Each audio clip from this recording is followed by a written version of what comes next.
A propaganda soviética por muitas décadas retratou a URSS como um estado livre dos vícios da sociedade capitalista. As pessoas iludidas acreditavam sinceramente que fenômenos sociais tão graves como corrupção, dependência de drogas e prostituição existiam apenas no maldito e decadente Ocidente, e que na URSS tudo era completamente diferente. Aqui, a justiça social e os interesses coletivos sempre estão acima do benefício pessoal. No entanto, por trás dessa fachada colorida, escondia-se uma realidade mentirosa e extremamente podre. Por exemplo, a corrupção, apesar das belas palavras sobre sua completa erradicação, continuava existindo de várias formas, desde o suborno cotidiano até abusos em grande escala nos mais altos níveis do poder. Então hoje eu começo um pequeno ciclo de programas sobre a corrupção na URSS, sobre os casos de corrupção mais notórios e escandalosos.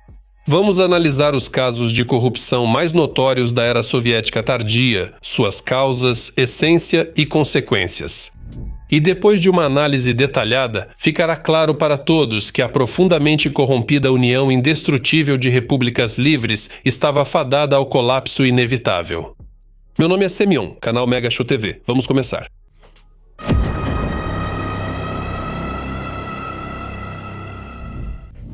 Pontos gerais. Vamos começar pelo fato de que oficialmente na URSS não existia o conceito de corrupção. Muitos da geração mais velha dizem ter ouvido essa palavra pela primeira vez só na época de Gorbachev. E isso graças à popular série italiana da época, La Piovra, na qual o honesto e incorruptível comissário Catani lutava heroicamente contra a máfia siciliana. Mas o fato de não conhecerem essa palavra não significa que o fenômeno não existia. Simplesmente era chamado de outra forma, de maneira velada. Exatamente como hoje na Federação Russa chamam a guerra de Operação Militar Especial. No Código Penal soviético havia artigos como recebimento de suborno, corrupção ativa, apropriação de propriedade socialista e apropriação de propriedade socialista em grande escala. O último, aliás, era punido com pena de morte, ou seja, aqueles que roubavam em grande escala podiam ser executados. Sim, a União Soviética era conhecida por seus métodos rigorosos. Só que, na maioria das vezes, quem caía na rede eram peixes pequenos. Pelo menos desde os tempos de Stalin e até o início dos anos 80, nenhum funcionário de alto escalão foi executado, apesar de existir o artigo. Aliás, a história é muito parecida com a situação atual na China. Lá, até hoje, membros e figuras do partido são executados por corrupção, mas, na maioria das vezes, são pessoas de nível baixo ou médio. E isso não impede ninguém. Continuam roubando como sempre roubaram. Um exemplo claro é o estado lamentável do Exército de Libertação Popular da China. Isso foi descoberto após inúmeras inspeções e auditorias nos últimos 2 anos. Então, por enquanto, Taiwan pode dormir tranquilo. Bem, talvez tranquilo. De qualquer forma, toda a parte civilizada do mundo espera muito por isso. Bem, agora vamos voltar à URSS. Sempre houve corrupção lá, mas ela floresceu especialmente nos anos prósperos e estáveis do período de estagnação de Brezhnev. Isso foi facilitado não apenas pela ganância banal e pela sensação de impunidade, mas também pelo próprio sistema econômico soviético, mais precisamente sua ineficiência. A inadequação às necessidades e demandas dos cidadãos comuns, algo que simplesmente não pode acontecer em condições de mercado. O princípio bem conhecido do soviético armado até os dentes. Melhor ficar sem calças do que sem tanques. Além disso, a crônica falta de gestão e negligência. Isso levava a uma escassez total de bens de consumo em geral, ou simplesmente de alimentos de qualidade. Por isso, o sentido da vida para a maioria dos cidadãos comuns era conseguir os produtos de que precisavam, e o mais legal era conseguir por meio de contatos. Não surpreende que muitos quisessem lucrar com a escassez, tanto no comércio quanto entre funcionários do partido. Eles controlavam todo esse processo. Claro que o suborno e os roubos eram combatidos para inglês ver, e os que roubavam demais eram presos. Mas, como já foi dito, isso só afetava os cargos mais baixos, raramente os intermediários, e só no final dos anos 70 começou uma verdadeira caça aos grandes peixes. E isso só aconteceu quando a caça foi iniciada não pelo Departamento de Combate à Propriedade Socialista, o OBKHSS, como era chamado, mas sim pela organização mais poderosa e secreta da URSS, a KGB. Por isso, a maioria dos casos anticorrupção tinha um componente político claramente definido. O então chefe da KGB, Andropov, estava ansioso pelo poder e usou esse material comprometedor contra os membros mais corruptos da equipe do moribundo Brezhnev. O caso do peixe. O primeiro caso verdadeiramente grande de combate à corrupção foi o caso dos desvios na rede de lojas Okean, ou o caso do peixe, como ficou conhecido pelo povo. Tudo começou em meados dos anos 70, quando o ministro da Pesca da URSS, Alexander Ishkov, fez uma viagem oficial à Espanha. E lá ele viu algo surpreendente para um soviético: lojas de peixe modernas com vitrines altas cheias de produtos. E prateleiras intermináveis de produtos cuidadosamente organizados, com câmaras frigoríficas e aquários, onde os clientes podiam pegar o peixe que quisessem eles mesmos. Foi então que ele se entusiasmou com a ideia de fazer algo parecido na URSS, uma rede de lojas desse tipo. Por incrível que pareça, essa iniciativa não foi punida. Talvez porque as autoridades quisessem compensar a constante falta de carne com peixe. Quem ainda viveu na época soviética ouviu falar que em toda a União, em todas as cantinas, escolas e cafés, a quinta-feira era especialmente declarada como o Dia do Peixe.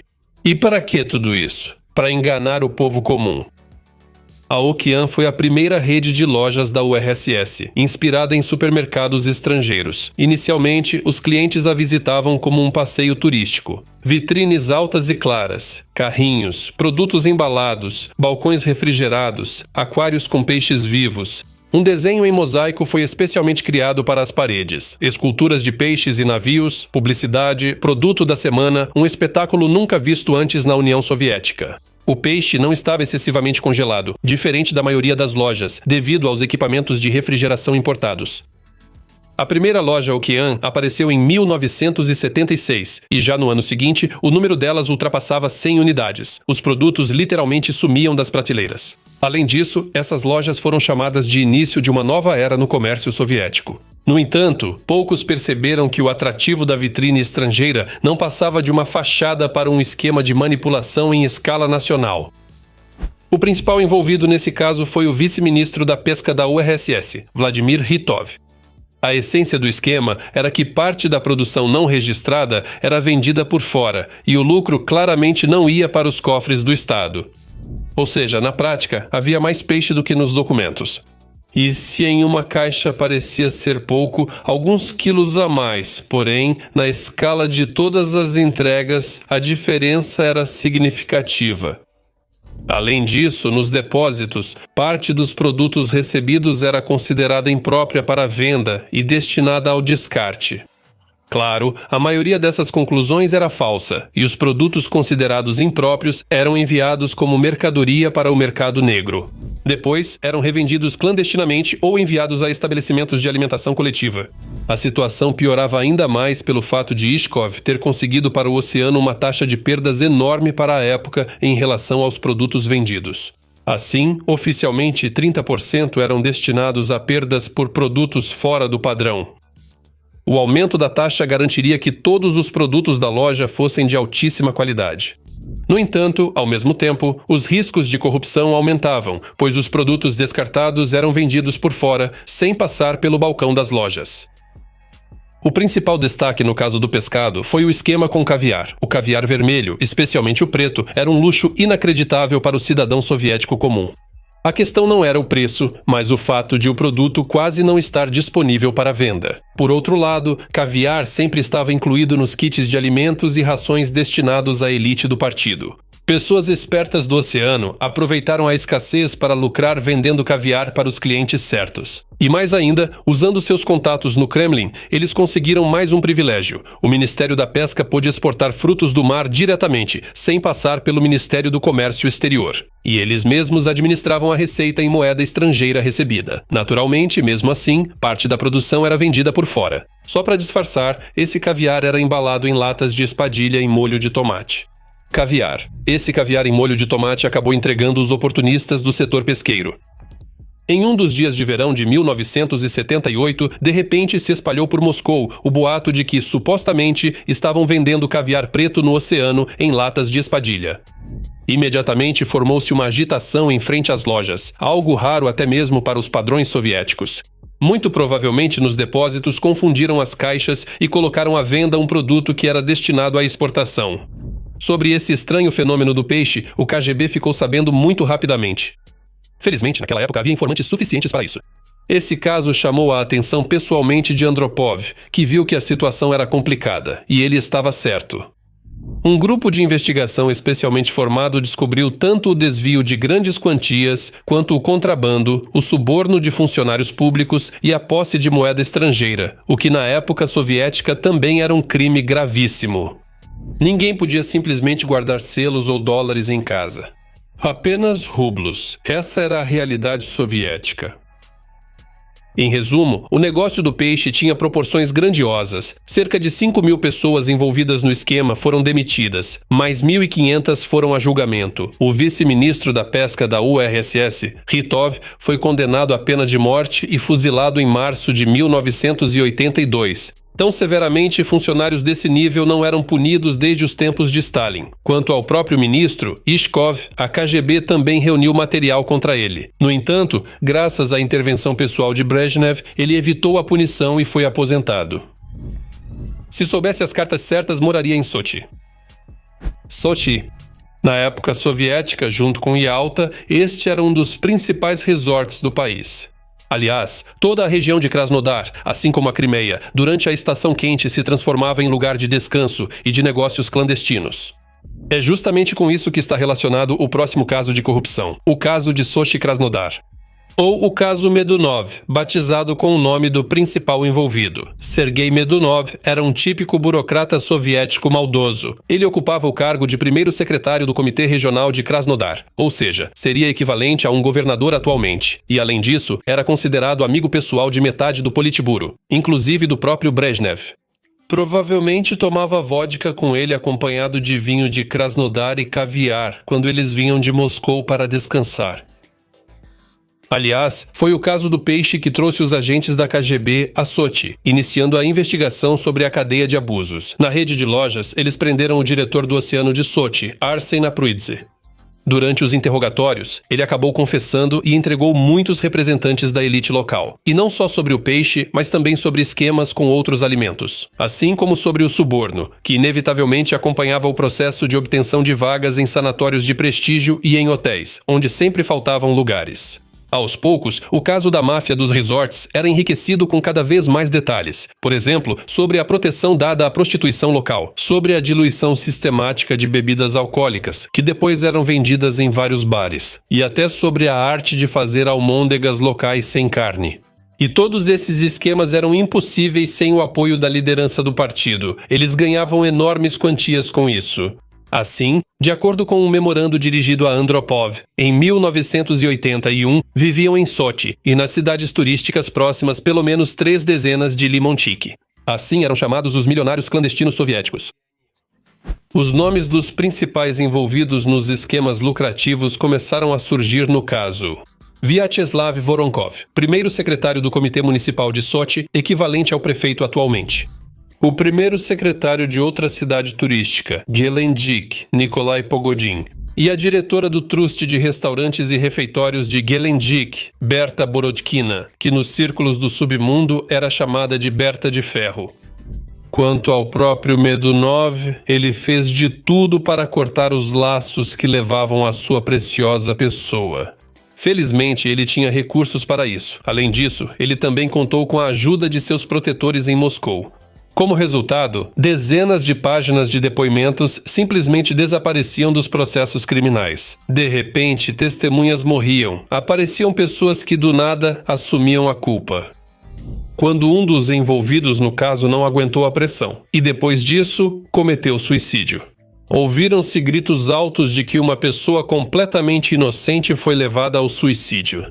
No entanto, apesar de todos os atrasos e sabotagens possíveis, a KGB ainda sabia fazer seu trabalho. Voronkov recebeu 13 anos de prisão com confisco de bens. A trabalhadora meritória do comércio e da alimentação pública, Borodkina, foi condenada à execução. E apesar de todos os recursos e pedidos de clemência, ela foi executada. Assim, ela se tornou a única mulher no período pós-Stalin a ser executada por crimes econômicos, e não por assassinato. Na verdade, o destino do prefeito de Gelendzhik, Pogodin, permanece desconhecido. Em 14 de junho de 1982, após uma conversa com Medunov, ele desapareceu misteriosamente. Testemunhas viram que ele foi em direção ao mar e não voltou. Mergulhadores vasculharam as águas costeiras, mas o corpo nunca foi achado. Rumores diziam que Pogodin cruzou a fronteira para a Turquia. Dizem que ele foi visto na Grécia no início dos anos 2000, mas a versão mais aceita é que foi eliminado por pessoas de Medunov e enterrado em algum lugar. Quanto ao próprio Medunov, mesmo nesse caso, ele só foi salvo pela intervenção de Leonid Brezhnev. O principal mafioso dos resorts foi removido do cargo, com uma justificativa devastadora para um funcionário de seu nível, por erros cometidos no trabalho. Para aquela época, isso significava o fim irremediável da carreira. Empório Elisievski. Bem no centro de Moscou, na principal rua Gorky, ficava uma das lojas mais famosas da URSS, a Mercearia número 1, ou como era chamado desde os tempos do czar, Elisievski. A mercearia se destacava por uma variedade extraordinariamente ampla e pela presença de produtos exóticos indisponíveis em outros pontos de venda.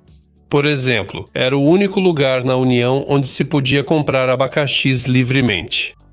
Também eram vendidos aqui produtos exóticos, como trufas e ostras, vinhos raros, uma grande variedade de chás e cafés. Frequentemente, as pessoas visitavam o Gastronom como um museu, admirando os luxuosos interiores pré-revolucionários e lustres de cristal. Por isso, brincava-se que em Moscou era obrigatório conhecer 3 lugares: Mausoléu, Kremlin e Elisievski. No Gastronom, havia uma área restrita acessível só pela entrada dos fundos. Nessa seção faziam compras quase toda a liderança do Partido de Moscou: generais, artistas do povo, arquitetos eméritos, figurões do Sul. Galina Brezhneva, filha do secretário-geral, também frequentava o Elisievski. Em resumo, uma elite em uma sociedade que pregava igualdade para todos. Tudo isso era comandado pelo diretor Yuri Sokolov, que nos anos 70 era chamado pelas costas de rei da escassez. Segundo contemporâneos, um dirigente atípico para a época soviética. Não era porque nas prateleiras do Gastronom havia produtos pelos quais até vinham pessoas de regiões distantes da União Soviética, mas por sua habilidade administrativa. Ele sabia oferecer bom atendimento e manter uma imagem de alto nível. Sokolov, por exemplo, exigia que todos fossem muito educados e tratassem bem os clientes. Algo inédito para o comércio soviético, onde grosseria, cobranças erradas e descaso com o cliente eram a norma. Se Sokolov tivesse nascido uns 20 ou 25 anos depois, provavelmente poderíamos aprender muito com ele. Era um empreendedor de primeira classe, só que viveu no lugar ou na época errada.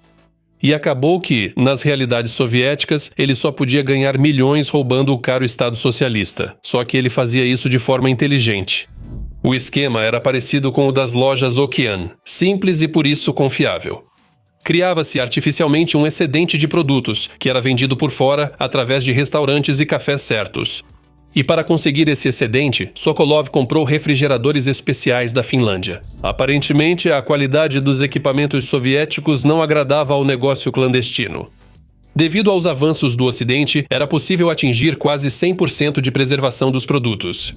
Mas, de acordo com as normas estabelecidas, de 15% a 20% eram baixados como perda por secagem, acomodação e vazamento.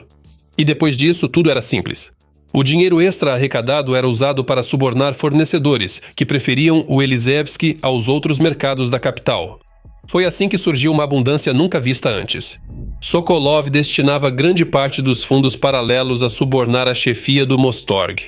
Caso contrário, não era possível trabalhar no comércio. Se não pagasse em dia, logo perdia o cargo de diretor do supermercado. Sempre havia muitos querendo conseguir um cargo tão lucrativo assim. E claro, também não se esquecia de si mesmo.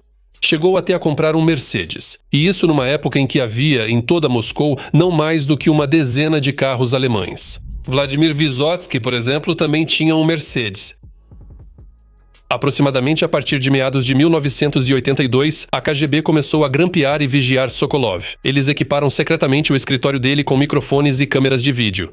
Descobriu-se que subordinados entregavam dinheiro a ele em envelopes. Com base nisso, em outubro, ele e vários subordinados foram presos sob a acusação de desvio de grandes quantidades de gêneros alimentícios e suborno. No início, Sokolov, como era de se esperar, negou tudo. Ele contava com a ajuda de seus protetores influentes. Logo, Brezhnev morreu, e a maioria dos figurões da capital ficou na defensiva, temendo o novo secretário-geral. Percebendo que foi abandonado à própria sorte, o ex-diretor do Elisievski começou a testemunhar contra muitos poderosos. Mais de 15 mil trabalhadores do comércio e quase 200 funcionários de diferentes níveis foram responsabilizados criminalmente. Sokolov provavelmente teve clemência prometida pelo tribunal em troca de revelar esquemas de desvio e nomes de quem recebia subornos, mas as coisas não saíram como ele esperava. Em 1984, ele foi condenado à pena de morte, e em 14 de dezembro foi executado por fuzilamento. Parece que muitas pessoas de alto escalão queriam que Sokolov ficasse em silêncio para sempre. Máfia é máfia, até mesmo a soviética. E isso é só o começo. A exposição desses esquemas foi apenas a primeira de uma série de processos de corrupção. Novas revelações ainda estão por vir. No próximo vídeo, você vai conhecer manifestações de corrupção ainda mais escandalosas e em grande escala na URSS. Esses casos tiveram consequências sérias, de caráter puramente político, e de fato, abalaram a confiança de milhões de cidadãos ingênuos e honestos na honestidade e infalibilidade do sistema soviético. Um sistema que, em essência, criava um ambiente propício para o desenvolvimento de suborno, abusos, roubos e desvio de verbas públicas. Portanto, pode-se afirmar com total confiança que a corrupção na URSS não era apenas consequência das fraquezas humanas, mas também um produto do próprio sistema, baseada na centralização excessiva, na escassez de recursos e no nepotismo, apesar da intolerância oficial do Estado soviético em relação às manifestações de corrupção. Na verdade, ela permeava todos os níveis da sociedade, desde o cotidiano até os altos escalões do poder, e era preciso subornar todo mundo. Não tinha outro jeito, exatamente como nos tempos antigos dos czares. Se não molhar a mão, nada acontece. Bom, é isso por hoje. Nos vemos no próximo episódio. Até mais.